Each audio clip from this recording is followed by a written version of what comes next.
Today, we are diving into a hot topic that's been creating quite a buzz in the financial circles: the removal of the indexation benefit on capital gains in the 2024 budget. But first, let's kick things off with a notable reaction.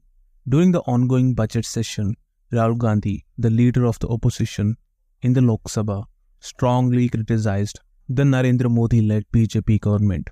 He said the BJP government has betrayed the middle class. By eliminating indexation benefits, the government has stabbed the middle class in the back. The increase in long-term capital gains tax has struck at its heart. With that strong statement in mind, let's unpack what indexation is and why its removal is such a big deal. Hello, Namaskar, welcome to MindSync's weekly Wednesday podcast, your compliance card, where we dive deep into the world of compliance.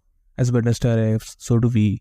Deep insights, engaging discussion, and a fresh perspective about compliance and law.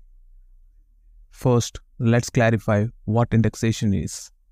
Indexation is a method used to adjust the purchase price of an investment to account for inflation. This adjustment reduces your taxable gains because it effectively lowers the profit you report from selling an asset. Imagine you bought a plot of land for 1 lakh in 2010. By 2020, due to inflation, the same amount of money doesn't hold the same value. If the inflation rate over these 10 years was 50%, the adjusted purchase price for the tax purpose would be 1,50,000. So, if you sold the land for 3 lakh, instead of paying tax on the gain of 2 lakh, you would pay tax on a gain of 1.5 lakh. Now here's the big change. The 2024 budget has removed this indexation benefit for long-term capital gains. This means your capital gains will now be calculated based on the actual purchase price, not the inflated adjusted price. The government claims this simplifies the tax system and could be beneficial since they're reducing the long-term capital gain tax from 20 to 12.5%. Let's break down the impact with a practical example. Suppose you invested 1 lakh in a debt fund in 2015.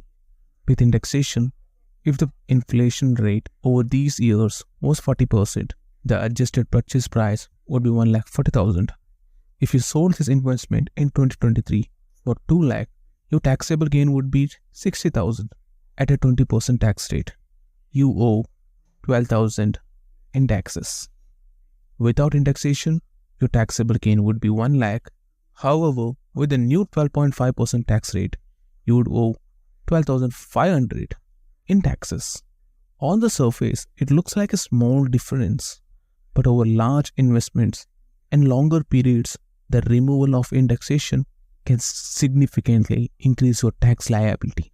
Removing indexation is like suddenly finding out your favorite restaurant no longer offers free refills. It's not the end of the world, but it does change things. For property and assets bought before 2001, the government will use the fair market value as April 1, 2001 as a base for calculation.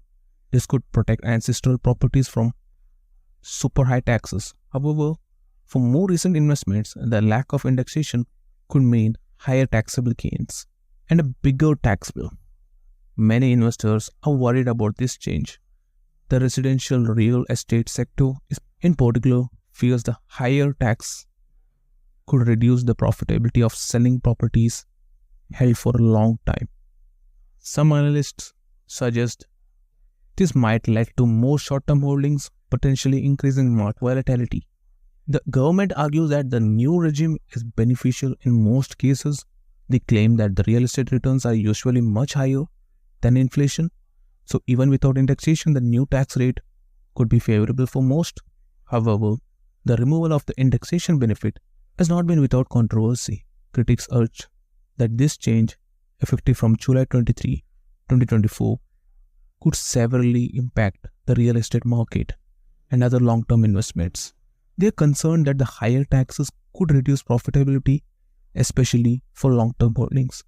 Investors might be tempted to sell properties sooner, potentially increasing market volatility. So explaining this to my grandma was fun.